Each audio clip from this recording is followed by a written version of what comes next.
जय हिंद फ्रेंड, हिंदी और प्राइड में आप सभी का स्वागत है। फ्रेंड्स, यहाँ पे हम रामचंद्र शुक्ल कृत हिंदी साहित्य का इतिहास इसमें जो है आधुनिक काल पर चर्चा कर रहे हैं। और आपने देखा कि आधुनिक काल का जो डिवीजन है उसको हमने पहले भाग में आपको अच्छे से समझा दिया कि किस तरीके से गद्य और काव्य खंड में शुक्ल जी ने विभाजित कर जो 4 प्रकरण में इन्होंने पूरा डिवाइड किया आधुनिक काल को, और 4 प्रकरण में पुरानी विचारधारा को छोड़ दें जो कि प्रकरण 1 है।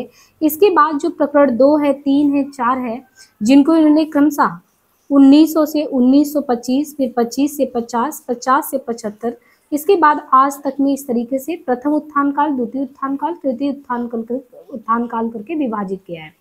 तो प्रीवियस के 2 लेक्चर आधुनिक काल संबंधी आपने कर लिया और आपको बहुत हद तक क्लियर हो चुका कि हिंदी साहित्य से रिलेटेड जो गद्य विधा या गद्य जो प्रसार में आया, खड़ी बोली के रूप में प्रतिष्ठापित हुआ, ये होने में इसके पीछे कितने लोगों ने अपना योगदान दिया, कितनी कंट्रोवर्सी रही। और आज जब हम बात करते हैं तो ये है कि जो गद्य साहित्य की परंपरा है उसका प्रवर्तन कैसे हुआ, यानी संवत 1925 से 50 में देखें तो आज का जो गद्य साहित्य है उसका प्रवर्तन कैसे हुआ, प्रथम उत्थान काल क्या रहा, तो ये है प्रकरण 1। यानी आज का जो गद्य साहित्य आप देख रहे हो इसको इन्होंने फिर से कहा ये प्रकरण 1 है। तो गद्य साहित्य का सामान्य परिचय हम यहाँ से देखते हैं। इसके पूर्व जो हमने देखा वो ब्रज भाषा काव्य के रूप में हिंदी कैसे खड़ी बोली का छिटपुट मिलता था, कैसे लोगों ने हिंदी के पक्ष में कुछ लोग ने समर्थन किया, नहीं किया, पूरा क्या परिदृश्य रहा, यानी आज की खड़ी बोली आने के पूर्व क्या कैसे कैसे हिंदी यहाँ तक पहुंची है, उनके बारे में हमने पिछले क्लास में डिस्कस कर लिया है। अब यहाँ पे देखिए भारतेंदु हरिश्चंद्र जी के बारे में कहते हैं कि भारतेंदु हरिश्चंद्र का प्रभाव जो है भाषा और साहित्य दोनों पर गहरा पड़ा, यानी साहित्य पर भी भाषा पे भी। उन्होंने जिस प्रकार गद्य की भाषा को परिमार्जित करके बहुत ही चलता मधुर और स्वच्छ रूप दिया, उसी प्रकार हिंदी साहित्य को भी नए मार्ग पर लाकर खड़ा कर दिया और वर्तमान हिंदी गद्य के प्रवर्तक माने गए। तो वर्तमान हिंदी गद्य के प्रवर्तक किसे हम मानते हैं? वर्तमान हिंदी गद्य के प्रवर्तक के रूप में हम जो है किसको मानते हैं? भारतेंदु हरिश्चंद्र जी को। मुंशी सदासुख, आपने 4 लोगों का नाम इससे पहले भी हमने बात कर लिया है कि जो फोर्ट विलियम कॉलेज की स्थापना हुई थी, जहां से अंग्रेज चाहते थे कि उनके जो कर्मचारी वगैरह उन्हें भी हिंदी सिखाया जाए, तो हिंदी के क्षेत्र में जो काम करने वाले थे, लल्लू लाल हैं, सदल मिश्र हैं, सदासुख लाल हो गए, ये जो 4 लोग थे, इनके बारे में जो सबसे पहले बात है कि जो मुंशी सदासुख थे, मुंशी सदासुख की भाषा साधु होते हुए भी पंडिताऊपन ली है। अब देखिए चारों लोगों को ये समराइज करके बताते हैं कि किसमें क्या खासियत है, क्या कमी था और किसने इसको सही में परिष्कृत रूप में आगे बढ़ाया। तो कहते हैं कि जो मुंशी सदासुख थे उनकी भाषा साधु थी, अच्छी थी, पर उसमें पंडिताऊपन यानी संस्कृत में शब्दावलियों की भरमार थी। जो लल्लू लाल थे इन्होंने भी खड़ी बोली लिखने का अच्छा प्रयास किया, पर फिर भी इनकी बोली में ब्रजपन का जो एक लहजा था वो ज़्यादा देखने को मिलता है। और जो सदल मिश्र करके थे, सदल मिश्र में जो है पूर्वीपन ज़्यादा दिखता था। तो एक लोग में मुंशी में सदासुख में पंडिताऊपन, लल्लू में ब्रजभाषा और सदल मिश्र में पूर्वीपन। राजा शिव प्रसाद ने भी लेखन काम किया, खड़ी बोली के लिए प्रयास किया। तो राजा शिव प्रसाद का उर्दूपन शब्दों तक ही परिमित नहीं था, वाक्य विन्यास तक में घुसा था। और शिव प्रसाद के बाद आते हैं राजा लक्ष्मण।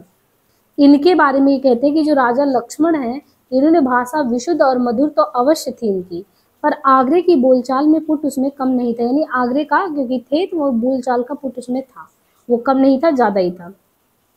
जो एक निखरा हुआ भाषा का एक निखरा हुआ रूप आता है वो सामान्य रूप से भारतेंदु कला के साथ ही प्रकट हुआ। यानी इतने लोगों ने, सदासुख ने प्रयास किया, लल्लू ने प्रयास किया, सदल मिश्र ने किया, शिव प्रसाद ने किया, लक्ष्मण सिंह ने किया, ये इतने लोगों ने प्रयास किया, परंतु अगर हम कहें कि एक निखरा हुआ जो सामान्य रूप है वो कब मिलता है? भारतेंदु की कला के साथ ही मिलता है। भारतेंदु हरिश्चंद्र ने पद्य की ब्रजभाषा का भी बहुत कुछ संस्कार किया, यानी एक होता है पद्य, एक होता है गद्य। आपने कविता पढ़ी होगी तो कविता वगैरह तो पद्य की पंक्तियां हैं, गद्यांश में कविता कहानी है, उपन्यास है, संस्मरण, यात्रा, वृत्तांत। तो जो एक चीज है कि विचार प्रदान करके इस तरीके से, तो वो आपका गद्य में आता है। अब यहाँ पे जो कह रहे हैं कि जो भारतेंदु जी हैं, तो क्योंकि पद्य की ब्रजभाषा ही पद्य ब्रजभाषा में लिखा जाता था, तो इन्होंने कहा कि भारतेंदु जो आए हैं उन्होंने ब्रजभाषा की भी बहुत संस्कार किया और जो पुराने पढ़े हुए शब्द है उनको हटाकर काव्य भाषा में भी वो बहुत कुछ चलतापन और सफाई देने लगे। आगे कहते हैं कि इससे भी बड़ा काम उन्होंने ये किया कि साहित्य को नवीन मार्ग दिखाया और उसे वो शिक्षित जनता के साहचर्य में ले आए। नए शिक्षा के प्रभाव से लोगों की विचारधारा बदल चली थी। उनके मन में देश हित, समाज हित आदि की नई उमंगें उत्पन्न हो रही थी। काल की गति के साथ साथ उनके भाव और विचार तो बहुत आगे बढ़ गए थे, और साहित्य पीछे ही पड़ा था। भक्ति, श्रृंगार आदि की पुराने ढंग की कविताएं ही होती चली आ रही थी। बीच बीच में कुछ शिक्षा संबंधी पुस्तकें अवश्य निकल आती थी, पर देश काल के अनुसार साहित्य निर्माण का कोई विस्तृत प्रयास तब तक नहीं हुआ था। बंग देश में नए देश के नाटक और उपन्यासों का सूत्रपात हो चुका था, जिनमें देश और समाज की नई रुचि और भावना का प्रतिबिंब आने लगा था। पर हिंदी साहित्य अपने पुराने रास्ते पर ही पड़ा था। भारतीय ने उस साहित्य को दूसरी ओर मोड़कर हमारे जीवन का साथ फिर से दिया। इस प्रकार हमारे जीवन और साहित्य के बीच जो विच्छेद पड़ रहा था, उसे उन्होंने दूर किया। हमारे साहित्य को नए नए विषयों की ओर प्रवृत्त करने वाले कौन थे? तो हरिश्चंद्र थे। हमारे साहित्य को नए नए विषय की ओर जो है उधर उन्मुख किए। उर्दू के कारण अब तक हिंदी गद्य की भाषा का स्वरूप ही झंझट में पड़ा था। राजा शिव प्रसाद और राजा लक्ष्मण ने जो कुछ लिखा था वो एक प्रकार से प्रस्ताव के रूप में था। जब भारतीय अपनी मजी हुई परिष्कृत भाषा सामने ले आते हैं, तब हिंदी बोलने वाली जनता को गद्य के लिए खड़ी बोली का प्रकृत साहित्यिक रूप मिल गया और भाषा के स्वरूप का प्रश्न ही नहीं रह गया। यानी जिस दिन से भाषा मतलब कि खड़ी बोली के रूप में भारतेंदु जी अपनी मजी हुई परिष्कृत भाषा सामने लाते हैं, तो शुक्ल जी कहते हैं फिर हिंदी बोलने वाली जनता को कोई दिक्कत नहीं हुई। तब तो ये समस्या ही नहीं रहेगी कि क्या चीजें सही है क्या गलत है, क्योंकि यहाँ तक स्थिरता आ चुकी थी। और कहते हैं कि परिमाण में रचना हो या ना हो, शैलियों के भेद, लेखकों की व्यक्तिगत विशेषताएं, ये सब चीजें दिखती थी। और कहते हैं कि ऐसे देखते ही देखते उनके अल्प जीवन काल में, यानी भारतेंदु जी का जीवन काल अगर देखें तो 1850 में जन्म और बहुत ही कम समय 1885 में निधन, अल्पायु में ही यानी कम समय उनके जीवन में मिला, लेकिन उनका जो है लेखन का एक मंडल तैयार हो गया, लेखकों का खासा मंडल, जिनमें होते प्रताप उपाध्याय, बद्री नारायण चौधरी, ठाकुर जगमोहन, बालकृष्ण भट्ट, ये सभी होते।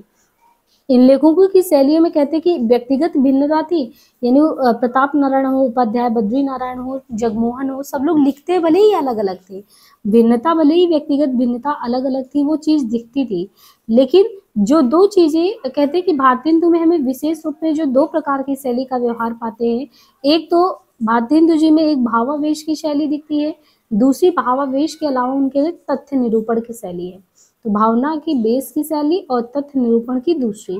भावावेश के कथनों में वाक्य प्राय बहुत छोटे छोटे होते हैं, यानी जब भावनाओं में बह के वो लिखते हैं तो वाक्य छोटे छोटे होते हैं। पदावली सरल बोलचाल की होती है, बहुत प्रचलित अरबी फारसी के शब्द भी कभी कभी बहुत कम आते हैं। जहाँ किसी ऐसे प्रकृतिस्थ भाव की व्यंजना होती है जो चिंतन का अवकाश भी बीच में छोड़ता है, वहाँ की भाषा कुछ ज्यादा साधु और गंभीर होता है।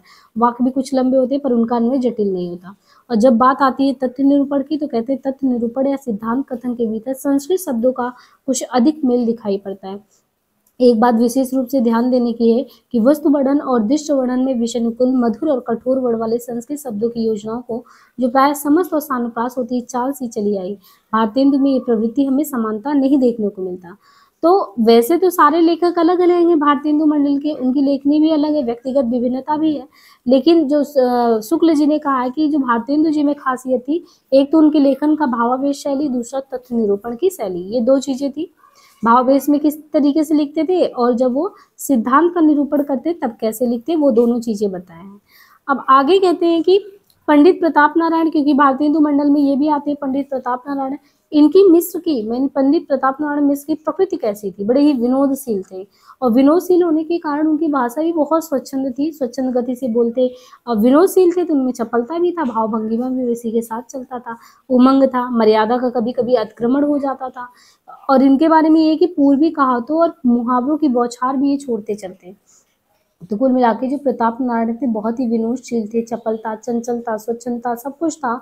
और जब वो कभी बहुत ही हास्य विनोद की उमंग में वो बातें करते, आगे बोलते चले जाते, तो कभी कभी ऐसा लगता है कि मर्यादा का अतिक्रमण भी कर देते और बोली बात में उनके पूर्वी कहावतें, मुहावरे ये भी आते चलते। और जो उपाध्याय बद्री नारायण चौधरी प्रेमघन थे, प्रेमघन के लेखों में गद्य काव्य के पुराने ढंग की झलक, यानी गद्य काव्य जो पहले लिखा जाता उसकी झलक देखने को मिलती है। चौधरी की रंगीन इमारत की चमक दमक बहुत कुछ मिलती है इनमें। बहुत से वाक्य खंडों की लड़ियों से गुथे हुए उनके वाक्य बहुत लंबे हो जाते हैं, क्योंकि बद्री नारायण की जो है वाक्य खंड बहुत लंबे हो जाते गुथे, और वाक्य अत्यंत लंबे हो जाते, इतने लंबे कि उनका अन्वय करना कठिन हो जाता है। पद विन्यास में तथा कहीं कहीं वाक्यों के बीच विराम स्थलों पर भी अनुप्रास देख ईर्षा और लल्लूलाल का स्मरण होता है। इस दृष्टि से देखें तो प्रेमगन में पुरानी परंपरा का निर्वाह ज्यादा दिखाई पड़ता है।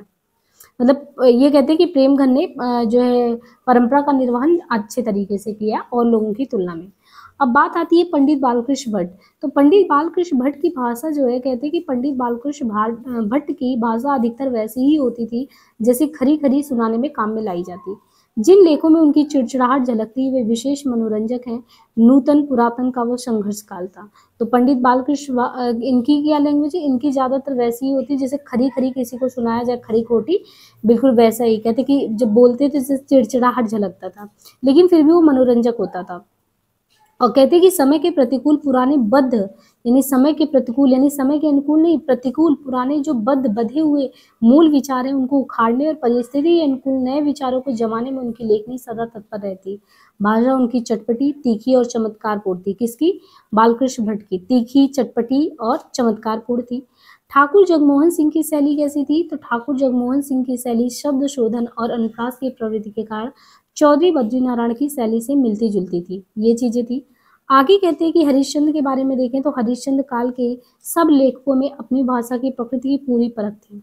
हरिश्चंद्र के जो सब लेखक थे उन लेखकों में अपनी भाषा की जो प्रकृति थी वो प्रकृति पूरी परख थी। उसमें संस्कृत भाषी परिचित होते और जो भाषा प्रवाह के साथ ठीक चलते नहीं उनका प्रयोग वे बहुत औचट में पढ़कर ही कहते थे। भारतेंदु के समय में देश के कोने कोने में हिंदी लेखक तैयार हुए जो उनके निधन के उपरांत भी बराबर साहित्य सेवा में लगे रहे। अपने अपने विषय क्षेत्र के अनुकूल रूप हिंदी को देने में सबका हाथ रहा। धर्म संबंधी विषयों पर लिखने वालों ने शास्त्रीय विषयों को व्यक्त करने में, संवाद पत्रों में राजनीतिक बातों को सफाई के साथ सामने रखने में हिंदी को लगाए रखा। सारांश ये है कि उस काल में हिंदी का शुद्ध साहित्य उपयोगी रूप ही नहीं, व्यवहार उपयोगी रूप भी निकल के आता है। यहाँ तक तो ठीक है, यहाँ तक तो भाषा और शैली की बात हुई। हरिश्चंद्र तथा उनके समसामयिक लेखकों में जो एक सामान्य गुण दिखता है, यानी हरिश्चंद्र और उनके जो साथ वाले समसामयिक लेखक हैं, कहते हैं कि हरिश्चंद्र तथा उनके समसामयिक लेखकों में जो एक सामान्य गुण लक्षित होता है वो है सजीवता। हरिश्चंद्र में भी और उनके साथ वाले लेखकों में जो एक सामान्य गुण लक्षित होता है, नजर आता है, वो कहते हैं कि वो है सजीवता। सजीवता के साथ कह सकते हैं कि सजीवता या जिंदा दिली। सब में हास्य या विनोद की मात्रा थोड़ी या बहुत पाई जाती है। राजा शिव प्रसाद या राजा लक्ष्मण सिंह भाषा पर अधिकार रखने वाले पर झंझटों से दबे हुए स्थिर प्रकृति के लेखक थे। उनमें वो चपलता, स्वच्छता और उमंग नहीं पाई जाती जो हरिश्चंद्र मंडल के लेखकों में दिखाई पड़ती। शिक्षित समाज में संचरित भावों को भारतेंदु के सहयोगी ने बड़े अनुरंजनकारी रूप में ग्रहण किया। सबसे बड़ी बात स्मरण रखने की ये कि उन पुराने लेखकों के हृदय का मार्मिक संबंध भारतीय जीवन के विविध रूपों के साथ पूरा पूरा हुआ। भिन्न भिन्न ऋतुओं में पड़ने वाले त्योहार उनके मन में उमंग उठाते, परंपरा से चले आते हुए आमोद प्रमोद के मेले उनमें कौतूहल जगाने और प्रफुल्लता लाने का काम भी करते। कहते कि विलक्षण बात यह है कि आधुनिक गद्य साहित्य की परंपरा का प्रवर्तन जो है, यानी जो आधुनिक गद्य साहित्य की परंपरा का प्रवर्तन हुआ वो कहाँ से हुआ है? तो विलक्षण बात यह है कि जो आधुनिक गद्य साहित्य की परंपरा का प्रवर्तन हुआ वो भी नाटक से ही हुआ है। भारतेंदु के पहले नाटक के नाम से कहते कि 2-4 जो ग्रंथ ब्रज भाषा में लिखे गए थे उनमें महाराज विश्वनाथ सिंह के आनंद रघुनंदन नाटक को छोड़ और किसी में भी नाटकत्व तो नहीं था। यानी यहाँ पे क्या कहना है कि आधुनिक गद्य साहित्य की परंपरा का जो प्रवर्तन नाटक से माना जाता है, तो ये कहते हैं कि भारतेंदु के पहले नाटक के नाम से, यानी भारतेंदु के पहले जो भी नाटक के नाम से 2-4 ग्रंथ थे वो ब्रज भाषा में लिखे गए थे। उनमें महाराज विश्वनाथ सिंह के, जो महाराज विश्वनाथ थे, विश्वनाथ सिंह के आनंद रघुनंदन नाटक को छोड़कर और किसी में नाटकत्व तो नहीं था। हरिश्चंद्र ने सबसे पहले विद्या सुंदर नाटक का बांग्ला से सुंदर हिंदी में अनुवाद करके संवत 1925 में प्रकाशित किया। उसके पहले वो प्रवास नाटक लिख रहे थे पर वो पूरा नहीं कर पाए थे। और फिर इसके बाद कहते हैं कि पंडित प्रताप नारायण और बद्रीनाथ चौधरी ने भी उन्हीं का अनुसरण किया। आगे कहते हैं खेद के साथ कहना पड़ता है कि भारतेंदु के समय में धूम से चली हुई नाटकों की परंपरा आगे चलकर बहुत शिथिल पड़ गई और रामकृष्ण वर्मा बंग भाषा के नाटकों का जैसे वीर नारी पद्मावती, कृष्ण कुमारी अनुवाद करके नाटकों का सिलसिला कुछ चलता रहा। अभिनय द्वारा नाटकों की ओर रुचि बढ़ती और उनका अच्छा प्रसार होता गया। नाटक दृश्य काव्य, उनका बहुत कुछ आकर्षण अभिनय पर अवलंबित होता है। वैसे भी आपने देखा होगा कि नाटक को हम दृश्य काव्य में रखते हैं और बहुत कुछ वो होता है कि कितना अच्छे से आप उसका प्रस्तुतिकरण कर रहे हैं। तो उस समय कहते हैं कि जो नाटक खेलने वाली जो व्यवसायी पारसी कंपनियां होती थी, वे उर्दू छोड़ के हिंदी नाटक खेलने को तैयार नहीं थी। अब हिंदी वालों के साथ ये समस्या है कि अगर हिंदी पत्रकारिता होगा, हिंदी पत्र पत्रिकाएं नहीं पढ़ी जाएंगी, मंचन होगा, लोग वो नहीं देखेंगे, तो फिर खड़ी बोली का गद्य का प्रसार होगा कैसे? बहुत बड़ी चुनौती थी। तो उस समय देखिए हमारे हिंदी के लेखकों ने कितना मेहनत किया। कहते कि ऐसी दशा में नाटकों की ओर हिंदी प्रेमियों का उत्साह कैसे बना रहे, इसके लिए व्यक्तिगत रूप से भारतेंदु जी, प्रताप नारायण, बद्री नारायण, इन लोगों ने खुद अभिनय में मतलब कह सकते हैं कि अभिनय करने का निर्णय लिया कि नाटक भी लिखते हैं, पार्ट भी हम ही खेलेंगे। तो पंडित शीतला प्रसाद के बारे में बताएं कि पंडित शीतला प्रसाद त्रिपाठी, इन्होंने जानकी मंगल नाटक लिखा। और जो शीतला प्रसाद त्रिपाठी का ये जो जानकी मंगल नाटक, इसको खूब धूमधाम के साथ खेला गया, अभिनय किया गया। और खास बात ये है कि जानकी मंगल नाटक में भारतेंदु जी ने स्वयं पार्ट लिया, वो खुद उसका एक मतलब आप कह सकते हैं एक किरदार को अदा करने या अभिनय का काम स्वयं भारतेंदु जी ने किया। ये अभिनय देखने को काशी नरेश महाराज ईश्वरी प्रसाद नारायण सिंह भी पधारे थे और इसका विवरण 8 मई 1868 के इंडियन मेल में प्रकाशित हुआ था। प्रताप नारायण मिश्र का अपने पिता से अभिनय के लिए मूछ मुड़ाने की आज्ञा मांगना भी प्रसिद्ध है। और इसके अलावा कहते हैं कश्मीर कुसुम राजतरंगी का कुछ अंश और बादशाह दर्पण लिखकर इतिहास की पुस्तकों की ओर और जयदेव का जीवन वृत्त लिखकर जीवन चरित्र की पुस्तकों की ओर भी हरिश्चंद्र ध्यान ले गए, पर उस समय इन विषयों की ओर लेखों की प्रवृत्ति नहीं दिखाई पड़ी। आगे कहते हैं कि राजनीति, समाज दशा, देश दशा, ऋतु छटा, पर्वत त्योहार, जीवन चरित्र, ऐतिहासिक प्रसंग, जगत और जीवन से संबंध रखने वाले सामान्य विषय, मनोयोग, कल्पना, लेखों और निबंधों के अनेक रूप आपको यहाँ पे देखने को मिलेंगे। जैसा कहा जा चुका है कि हास्य विनोद की प्रकृति इस काल में, यानी एक विशेषता आपको पूरे भारतेंदु काल में देखने को मिलेगा कि हास्य विनोद की प्रकृति बहुत इनमें थी। बहुत ही ज्यादा मतलब आप कह सकते हैं ना कि ये कटाक्ष करना होता तो हास्य विनोद की प्रकृति को भी आधार बना के बहुत अच्छे से कह देते थे अपनी बातों को। और बाकी कह रहे हैं कि नाटक और निबंधों की ओर विशेष झुकाव रहने पर भी बंग भाषा, जो बंग भाषा थी, उसकी देखा देखी नए ढंग के उपन्यास की ओर भी इनका ध्यान जा चुका था। अंग्रेजी ढंग का मौलिक उपन्यास पहले अगर आपको हिंदी में कभी मिले तो अंग्रेजी ढंग का मौलिक उपन्यास पहले हिंदी में लाला श्रीनिवास दास का परीक्षा गुरु ही निकला था। इसके पीछे राधा कृष्ण दास ने निसहाय हिंदू और पंडित बालकृष्ण भट्ट ने नूतन ब्रह्मचारी तथा 100 अजान एक सुजान नामक छोटे छोटे उपन्यास लिखे। तो किसने अंग्रेजी ढंग का मौलिक उपन्यास सबसे पहले किसने लिखा? लाला श्रीनिवास का परीक्षा गुरु। उसके पीछे पंडित राधा कृष्ण का है निसहाय हिंदू और पंडित बालकृष्ण भट्ट का है नूतन ब्रह्मचारी और 100 अजान एक सुजान। ये छोटे छोटे उपन्यास लिखे गए। उस समय तक बंग भाषा में बहुत से अच्छे उपन्यास लिखे जा चुके थे, है ना। बंग भाषा में नहीं, बंगाल की भाषा में जो उपन्यास वगैरह लिखे जाते थे बहुत सारे कहें कि पहले ही लिखे जा चुके थे। पर उनके समय में जो प्रताप नारायण मिश्र और राधाचरण गोस्वामी थे, कहते हैं कि पंडित प्रताप नारायण मिश्र और जो राधाचरण गोस्वामी थे, इन्होंने कई उपन्यासों के अनुवाद किए थे। उसके बाद जैसे प्रताप नारायण ने किया, राधाचरण गोस्वामी ने किया। इसके बाद जो अनुवाद करने वालों में थे जैसे बाबू गदाधर सिंह, तो बाबू गदाधर सिंह ने बंग विजेता और दुर्गेश नंदिनी का अनुवाद किया। संस्कृत की कादम्बरी की जो कथा है उन्होंने भी बांग्ला के आधार पर लिखा। और फिर राधा कृष्ण दास, कार्तिक प्रसाद खत्री हैं, रामकृष्ण वर्मा, इन लोगों ने भी बांग्ला के उपन्यासों को आगे जो है अनुवाद के रूप में मतलब सबके सामने रखा।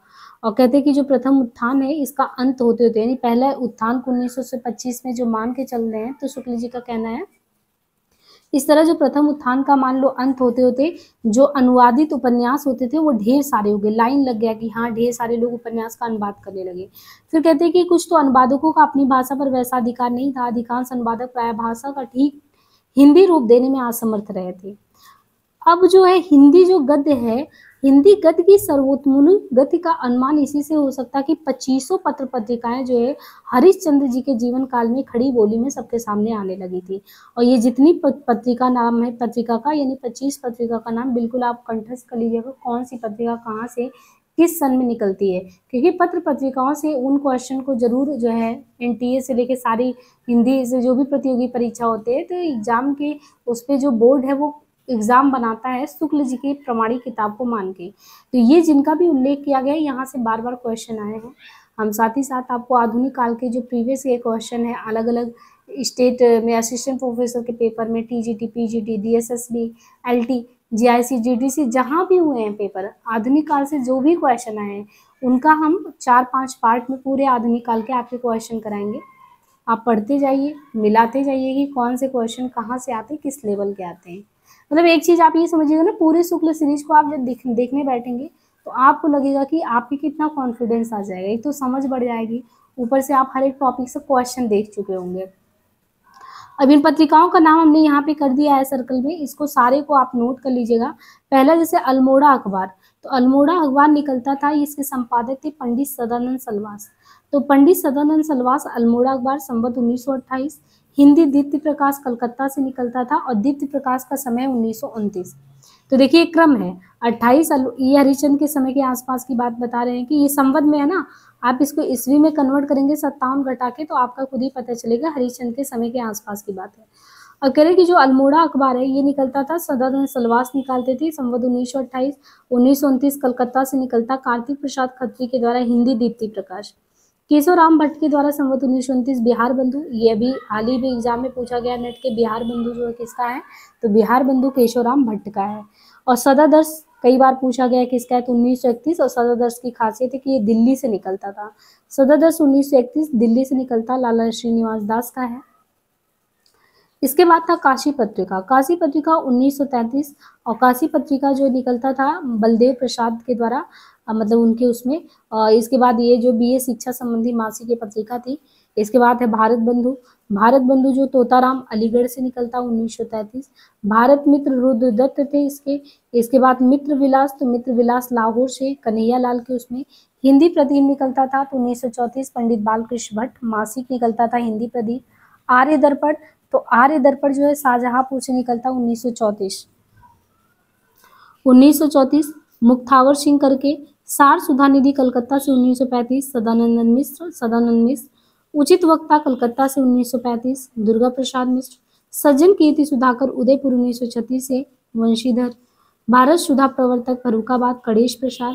इसके बाद आनंद कादम्बरी जो है बद्रीनारायण चौधरी, ये निकलता था मिर्जापुर से। देश हितैषी अजमेर 1936 से। दिनकर प्रकाश ये लखनऊ से, तो दिनकर प्रकाश लखनऊ 1940, रामदास वर्मा है इसके। धर्म दिवाकर देवीशाह है 1940 कलकत्ता से। प्रयाग समाचार 1940, देवकी नंदन त्रिपाठी इसके हैं। और प्रताप नारायण मिश्र 1940 कानपुर से ब्राह्मण। और इनके अलावा सीताराम इसके हैं शुभचिंतक, जबलपुर 1940 से। और जयपुर 1940 से निकलता था लालचंद शास्त्री के उसमें सदाचार मार्तंड। इसके बाद हिंदुस्तान करके इंग्लैंड 1940 में राजा राम कृपाल सिंह दैनिक। पीयूष प्रभा अंबिका दत्त व्यास, भारत जीवन रामकृष्ण वर्मा, भारतेंदु राधा चरण गोस्वामी, कवि कुलकंज दिवाकर रामनाथ शुक्ल। इसके बाद कहते हैं कि इनमें से अधिकांश पत्रिकाएं तो थोड़े ही दिन चलकर बंद हो गई, पर कुछ ने लगातार बहुत दिनों तक लोक के साधन और हिंदी की सेवा की, जैसे बिहार बिंदु है, बिहार बंधु, भारत मित्र, भारत जीवन, उचित वक्ता, इनके अलावा दैनिक हिंदुस्तान, आर्य दर्पण, ब्राह्मण, हिंदी प्रदीप। मित्र विलास जो है सनातन धर्म का समर्थक पत्र था, जिसने पंजाब में हिंदी प्रचार का बहुत कुछ काम किया था। ब्राह्मण, हिंदी प्रदीप और आनंद कादम्बरी साहित्यिक पत्र थे, जिनमें बहुत सुंदर मौलिक गद्य प्रबंध और कविताएं निकला करती थी। इन पत्रिकाओं को बराबर आती कठिनाइयों का सामना करना पड़ता। हिंदी प्रदीप को कई बार बंद होना पड़ा था। ब्राह्मण संपादक पंडित प्रताप नारायण मिश्र को ग्राहकों से चंदा मांगते मांगते थक कर कभी कभी पत्र में इस प्रकार याचना तक करनी पड़ती थी, 8 मास बीते जजमान, अब तो करो दक्षिणादान। कहते कि बाबू कार्तिक प्रसाद खत्री ने हिंदी संवाद पत्रों के प्रचार के लिए बहुत उद्योग किया। उन्होंने संवत 1928 में बाबू जो कार्तिक प्रसाद थे, इन्होंने कौन सा वो किया, संवत 1928 में हिंदी दीप्ति प्रकाश नाम का एक संवाद पत्र और प्रेम विलासनी नाम की एक पत्रिका निकाली थी। तो बाबू कार्तिक प्रसाद खत्री ने हिंदी दीप्ति प्रकाश, संवाद पत्र और प्रेम विलासनी निकाला था। संवत 1934 तक कोई अच्छा और अस्थायी साप्ताहिक पत्र निकला नहीं था। संवत में कहते हैं 1935 में जो पंडित दुर्गा प्रसाद मिश्र, छोटू लाल मिश्र और सदानंद मिश्र और बाबू जगन्नाथ खन्ना, इनके उद्योग से कलकत्ते में भारत मित्र कमेटी बनी और भारत मित्र पत्र बड़ी धूमधाम से निकला, जो बहुत दिनों तक हिंदी संवाद पत्रों में एक ऊंचा स्थान ग्रहण किया था। प्रारंभ काल में जब पंडित छोटू लाल मिश्र इसके संपादक थे, तब भारतेंदु जी कभी कभी इनमें लेख दिया करते थे। उसी संवत में लाहौर से निकलता था मित्र विलास। तो लाहौर से निकलता था कौन सी पत्रिका, लाहौर से निकलता था मित्र विलास। मित्र विलास नामक पत्र पंडित गोपीनाथ के उत्साह से निकला। इसके पहले पंजाब में कोई हिंदी का पत्र नहीं था, केवल ज्ञान प्रदायिनी। कौन सी पत्रिका थी, ज्ञान प्रदायिनी। पत्रिका थी और बाकी ज्ञान प्रदानी बाबू नवीन चंद्र के द्वारा बता रहे हैं। और इन्होंने शिक्षा और सुधार संबंधी लेखों के अलावा जो है बहुत सारी बातें की। इसके पीछे कहते हैं हिंदू बांधो निकलता, वो हिंदू बांधो उर्दू और हिंदी दोनों में रहता था। इसके बाद कहते हैं कि वचन सुधा की मनोहर लेख शैली और भाषा पर मुग्ध होकर पंडित गोपीनाथ मिश्र ने मित्र विलास निकाला, है ना। भारतेंदु के गोलोकवासी पर बड़ी ही मार्मिक भाषा में पत्र ने शोक प्रकाश भी किया था। इसके बाद जो है वो संवत 1935 की बात है। 1935 में पंडित दुर्गा प्रसाद मिश्र के संपादन में उचित वक्ता और पंडित सदानंद मिश्र के संपादन में सार सुधा निधि। तो एक उचित वक्ता सार सुधा निधि 2 पत्र जो है कलकत्ते से निकलता था।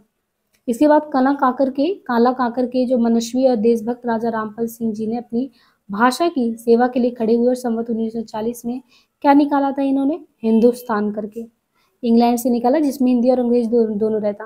भारतेंदु के गोलोकवासी के पीछे संवत 1942 में हिंदी दैनिक के रूप में निकला और बहुत दिनों तक चलता रहा। इसके संपादकों में देश पूज्य पंडित मदन मोहन मालवीय, पंडित प्रताप नारायण मिश्र, बाल मुकुंद गुप्त ऐसे लोग थे। बाबू हरिश्चंद्र के जीवन काल में ही अर्थात मार्च सन 1884 ईस्वी में बाबू रामकृष्ण वर्मा ने काशी से भारतीय जीवन पत्रिका भी निकाला था। और एक भारतीय जीवन पत्र करके जो था इसका नामकरण भारतेंदु जी ने ही किया था। अब यहाँ से देखिए जो प्रथम उत्थान काल था, तो आधुनिक गद्य साहित्य परंपरा का जो प्रथम उत्थान संवत 1925 से 50 का जो प्रकरण 2 समय है उसको हम यहाँ से करेंगे और वो नेक्स्ट पार्ट में करेंगे, है ना। आज के लिए इतना ही जो है हमने पहला कर लिया। अब इसमें जो उत्थान काल में यानी साहित्य परंपरा का ही जो प्रथम उत्थान काल था, इसमें जो प्रकरण 2 है उसे हम नेक्स्ट पार्ट में करेंगे। आज के लिए धन्यवाद।